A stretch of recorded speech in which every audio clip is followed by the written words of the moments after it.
চলো আজকে তোমাদের সঙ্গে একটা খুশির খবর শেয়ার করি। আজকে হচ্ছে জন্মাষ্টমী। আজকে হচ্ছে আমার মা বাবা আরও আসছে আমার কাছে। আর জন্মাষ্টমীর আগের দিনের ব্লগ এটা, জন্মাষ্টমী আর জন্মাষ্টমীর আগের দিনের দুই দিনের ব্লগ মিলিয়ে আমি দিচ্ছি।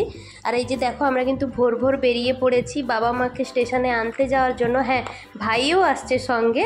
আর এই যে দেখো গাড়ি নিয়ে বেরিয়েছি। আর এখন কটা বাজে জানো তো বন্ধুরা? এখন বাজে প্রায় 5:30। আর এই যে দেখো রাত হয়ে আছে এখনও, কারণ আমাদের ওই দিকে ওয়েস্ট বেঙ্গলের দিকে অনেক তাড়াতাড়ি ভোর হয়ে যায়, কিন্তু এখানে 5:30 কিন্তু বুঝতেই পারবে না, মনে হচ্ছে যেন 3টে 3:30 বাজে। আর এই যে দেখো আমরা স্টেশনে চলে এসেছি। আর স্টেশনে এখন ওই দিল্লির ট্রেনটা এসছে না, ওই জন্য এত ভিড় লেগে আছে এখানে। আর হচ্ছে এখন বাবা মাকে এখানে এখনও দেখা হয়নি বাবা মার সঙ্গে, আমরা গাড়িতেই বসছি, তারপরে বাবা মাকে আনতে যাব। আর ভেতরে ঢুকলাম না, কারণ পার্কিং করতে হবে গাড়ি, আর পার্কিং করলে বেরাতে খুব কষ্ট হয়, সেই কারণে। আর 3জনে মিলে এখন বাবা মাকে খুঁজছি, কিন্তু পাচ্ছি না, কারণ বাবা মারা অন্য রাস্তার দিকে গিয়ে দাঁড়িয়ে আছে, জানে ওটাই মেন রোড, কিন্তু এইটা যে মেন রোড বুঝতে পারেনি। মা তো এসছিল আমার কাছে একবারই, কিন্তু বাবা 2-3বার এসছে। আর এই যে দেখো বাবা কিন্তু খুঁজতে খুঁজতে চলে এসছে। আর বলে না, আসলের থেকে সুদের গুরুত্বটা বেশি থাকে।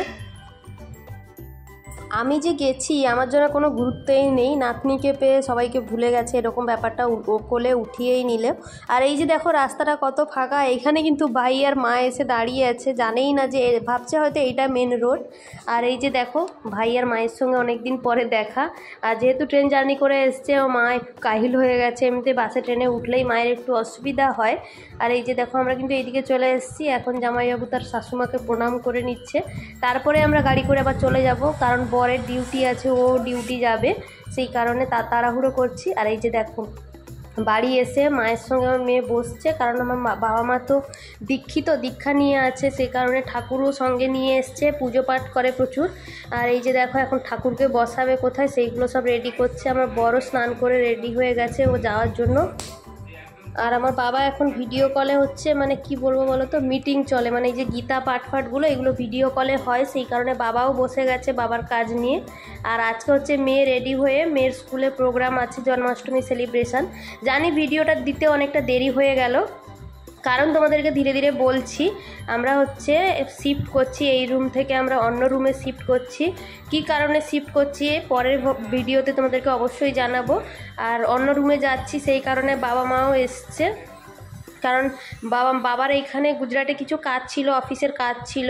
আর সেই কারণেই আমি বললাম যে আসছোই যখন, তাহলে মা আর ভাইকে সঙ্গে নিয়ে এসো, সেই জন্যই তৎকাল টিকিট করে বাবা মা আর ভাই 3জনে এসছে, আমার তাহলে একটু হেল্প হয়ে যাবে।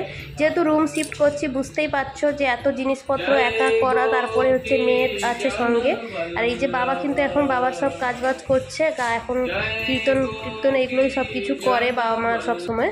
আর গোবর্ধন থেকে দীক্ষা নিয়ে আছে বাবা মা। আর সত্যি বলতে খুব আনন্দ লাগছে, কারণ খুবই কম আসে আমার কাছে, যেহেতু অনেক দূরত্ব, তবুও তো দিল্লি থেকে আমার কাছে আসতে একদিনে চলে আসে, প্রায় 20 ঘন্টার মধ্যে। আর এই যে দেখো আমার রাধারানী, তাকে কেমন লাগছে তোমরা অবশ্যই কমেন্ট করে জানিও, তাহলে আমারও খুব ভালো লাগবে। আর মেয়েকে আমি আমার নিজের হাতে সাজিয়েছি, রাধার লুকে ওকে রেডি করেছি, ও স্কুল থেকেই বলা হয়েছিল যে ওকে রাধা বানিয়ে পাঠাবে। আর এই যে দেখো কত বাচ্চা চলে এসছে, কি সুন্দর না লাগছে। তারপরে বাবা আর আমি দুজনে বেরিয়ে পড়লাম, যেখানে আমরা রুমটা নিয়েছি থাকার জন্য, সেই রুমটা দেখানোর জন্য গেছিলাম। আর আসার পথে মেয়েকে স্কুল থেকে নিয়েছি, তো বাবা মেয়েকে নিয়ে গেল। আর আমাদের তো গলির মাথাতেই স্কুল, সেই কারণে বাবা বলছে তুই হেঁটে হেঁটে আয়, আমি ওকে নিয়ে যাচ্ছি। বলছি ঠিক আছে চলো। আর মেয়ে তো খুব খুশি, যেহেতু দাদু দাদান এসছে, সেই কারণে খুবই খুশি। আর এই যে দেখো মা কোলে নিয়ে ওকে ঘরে ঢুকছে। আর আমার ভাই তো এলেও তো এত বেশি কারোর সঙ্গে বেশি কথাও বলে না, একদম ঘরের মধ্যে থাকে, তো ঘরের ভেতরেই ও শুয়ে আছে এখন। আর বর হচ্ছে ডিউটি চলে গেছে। আর এই যে দেখো মেয়ের নাচ।